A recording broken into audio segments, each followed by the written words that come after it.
கவலை கொள்ளாதிருங்கள், கவலை கொள்ளாதிருங்கள். ஆண்டவராக இயேசு கிறிஸ்துவின் விலையேறப்பட்ட நாமத்தினாலே உங்கள் யாவருக்கும் என் அன்பின் ஸ்தோத்திரத்தை இந்த காலை நேரத்தில் தெரியப்படுத்துகிறேன். நெகேமியாவின் புஸ்தகம் 8ஆம் அதிகாரம் 10வது வசனத்தில் இவ்வாறாக வாசிக்கிறோம். பின்னும் அவன் அவர்களை நோக்கி, நீங்கள் போய் கொழுமையானதை புசித்து மதுரமானதை குடித்து ஒன்றுமில்லாதவர்களுக்கு பங்குகளை அனுப்புங்கள். இந்த நாள் நம்முடைய ஆண்டவருக்கு பரிசுத்தமான நாள். விசாரப்பட வேண்டாம், கர்த்தருக்குள் மகிழ்ச்சியாயிருப்பது உங்களுடைய பலன் என்றான் என்று சொல்லி பார்க்கிறோம்.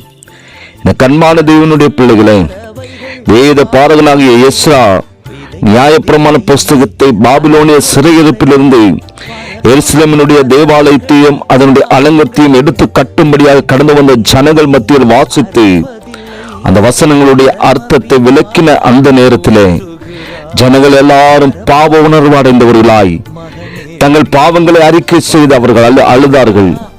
அப்பொழுது எஸ்ரா அவர்களை நோக்கி, நீங்கள் துக்கப்பட வேண்டாம் என்று கூறி கர்த்தருக்குள் நீங்கள் மகிழ்ச்சியாயிருங்கள், இதுவே உங்கள் பலன் என்று சொல்லி அவர்களை உற்சாகப்படுத்தினதை நாம் பார்க்கிறோம். ஒரு பாவமானது தேவனுக்குள்ளாக நாம் அடைகிற மகிழ்ச்சியை இழக்கும்படி செய்கிறது. சங்கீதக்காரராக தாவீது பாவம் செய்த பிற்பாடு தீர்க்கதரிசியாகிய நாத்தான் மூலம் கர்த்தர் அவருடைய மீறுதல்களை உணர்த்திவிட்ட போது அவர் ஏறெடுத்ததான ஒரு ஜெபம்தான் 51வது சங்கீதத்தில் எழுதப்பட்டிருக்கிறது. என் மீறுதல்களை நான் அறிந்திருக்கிறேன், என் பாவம் எப்பொழுது எனக்கு முன்பாக இருக்கிறது. தேவரே, ஒருவருக்கு விரோதமாகவே நான் பாவம் செய்து உமது கண்களுக்கு முன்பாக பொல்லாங்கானதை நடப்பித்தேன். நீர் என்னை ஈசோப்பினால் சுத்திகரியும், அப்பொழுது நான் சுத்தமாவேன். என்னை கழுவி அருளும், அப்பொழுது நான் உறைந்த மழையிலும் மென்மையாவேன். நான் சந்தோஷமும் மகிழ்ச்சியும் கேட்கும்படி செய்யும், அப்பொழுது நீர் நொறுங்கின எலும்புகள் களி கூறும். உமது இரட்சணியத்தின் சந்தோஷத்தை திரும்பவும் எனக்கு தந்து உற்சாகமான ஆவி என்னை தாங்கும்படி செய்யும் என்று சொல்லி மனதுருகி சங்கீதக்காரர் தாவீது வேண்டுதல் செய்தார். பாவமானது அவருடைய சந்தோஷத்தையும் மகிழ்ச்சியும் இழந்துவிடும்படி செய்தது. கண்பான தேவனுடைய பிள்ளைகளே, நம்முடைய பாவங்கள் கர்த்தரை விட்டு நம்மை பிரித்து விடும் என்பதை மறந்து போய்விட வேண்டாம். நம்முடைய அக்கிரமங்கள் நமக்கும் தேவனுக்கு நடுவாக பிரிவினையை உண்டாக்கிவிடும். நம்முடைய பாவங்கள் அவர் நமக்கு செவி கொடுக்க முடியாதபடிக்கு அவருடைய முகத்தை நமக்கு மறைத்து விடுகிறது. அதுவே கர்த்தருக்குள்ளாக நாம் மகிழ்ச்சியா இருக்கக்கூடாமல் செய்யும் என்பதை நாம் அறிந்து கொள்ள வேண்டும். கர்த்தருடைய ஆவியானவர் நம்முடைய பாவங்களையும் மீறுதல்களையும் உணர்த்து வைக்கிறதான பொழுது பாவ உணர்வு அடைந்தவர்களாய் பாவங்களை பரிபூர்ணமாக மனம் உகந்து கடந்து வந்து அறிக்கை செய்து அவற்றை விட்டு விடுகிறவர்களாக நாம் காணப்பட வேண்டும். அப்பொழுது கர்த்தருடைய மகிழ்ச்சி நம்மை நிரப்பும். நாமும் கர்த்தருக்குள்ளாக மகிழ்ச்சியாக காணப்பட முடியும் என்பதை நாட்கள் அறிந்து கொள்ள வேண்டும். ஆபகுக்கு தீர்க்கதரிசியை போல எதுவரைக்கும் உம்மை நோக்கி கூப்பிடுவேன், நீர் கேளாமல் இருப்பீர் என்று கர்த்தரை நோக்கி கேள்வி கேட்கிறவர்களாய் கூட நாம் காணப்படுகிறோம். ஆனால் ஆபகுக்கு தீர்க்கதரிசிக்கு துக்கத்திற்கும் துயரத்திற்கும் காரணம் என்ன என்பதை கர்த்தர் வெளிப்படுத்தின நேரத்திலே, நீர் வெளிப்படுத்தினது நான் கேட்டேன், எனக்கு பயம் உண்டாயிற்று. நான் கேட்ட பொழுது என் குடல் குழம்பிட்டு, அந்த சத்தத்துக்கு என் உதடுகள் துடித்தது, என் எலும்புகளின் உக்கல் உண்டாயிற்று, என் நிலையிலே நடுங்கினேன் என்று அவர் அறிக்கை செய்கிறார்.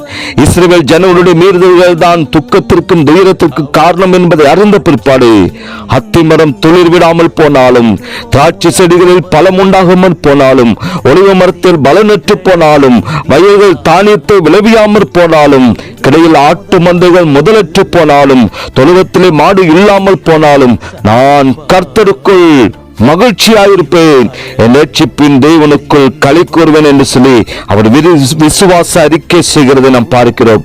கர்த்தர் காரணம் இல்லாமல் ஒன்றையும் செய்வதில்லை. ஆகையால் நம்முடைய வஸ்திரங்கள் அல்ல, இருதயங்களை கிழித்து ஆண்டவரை திரும்ப வேண்டும். கர்த்தரை வேதனைப்படுத்துகிற வழி நம்முடைய வாழ்க்கையில் உண்டு என்று சொல்லி நம்மை ஒவ்வொரு நாட்களும் உய்த்து ஆராய்ந்து அறிந்தவர்களாக மனம் திரும்புகிறதான பொழுது கர்த்தருடைய மகிழ்ச்சி நம்மை முற்றிலுமாக மூடும். அவருடைய மகிழ்ச்சி நம்மை நிரப்பும் போது நாம் பலனடைந்து இந்த கடினமான நாட்களையும் எளிதாய் கடந்து செல்ல முடியும் என்பதை நாட்களில் நாம் அறிந்து கொள்ள வேண்டும். எனவே கிறிஸ்துவுக்குள் அன்பான தேவனுடைய பிள்ளைகளே, கர்த்தருக்குள்ளாக நம்ம ஒவ்வொரு நாளும் மகிழ்ச்சியா இருக்கிறதான பொழுது அதுதான் நம்முடைய வாழ்க்கையில பலனாய் காணப்படுகிறது. அதுவே நம்முடைய வாழ்க்கையில ஜீவனாய் காணப்படுகிறது. அதுவே நம்முடைய வாழ்க்கையில பெரிய ஒரு பாதுகாப்பாய் காணப்படுகிறது. எனவே நாம் ஒவ்வொரு நாட்களும் கர்த்தருக்குள்ளாய் மகிழ்ச்சியா இருக்க வேண்டும்.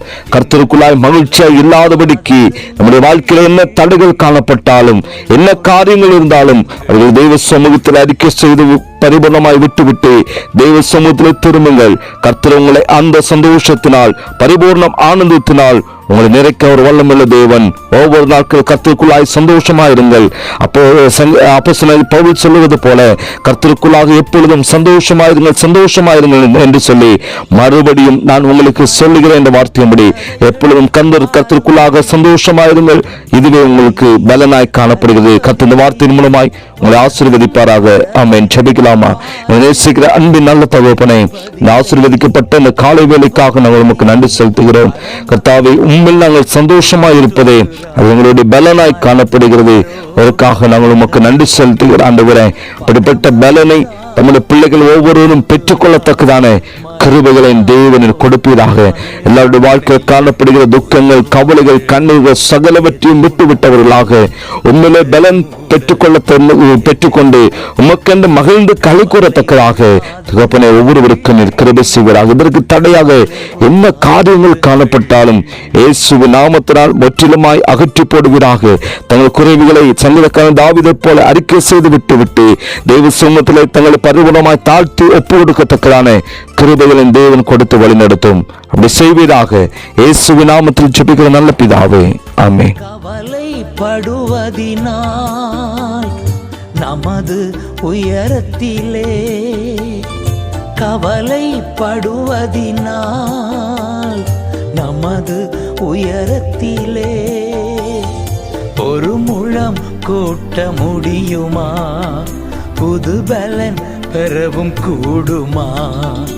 ஒரு முழம் கூட்ட முடியுமா? புது பலன் பெறவும் கூடுமா? உயிர் வாழ எதை உண்போம், உடல் மூட எதை உடுப்போம் என்று கவலை கொள்ளாதிருங்கள், கவலை கொள்ளாதிருங்கள்.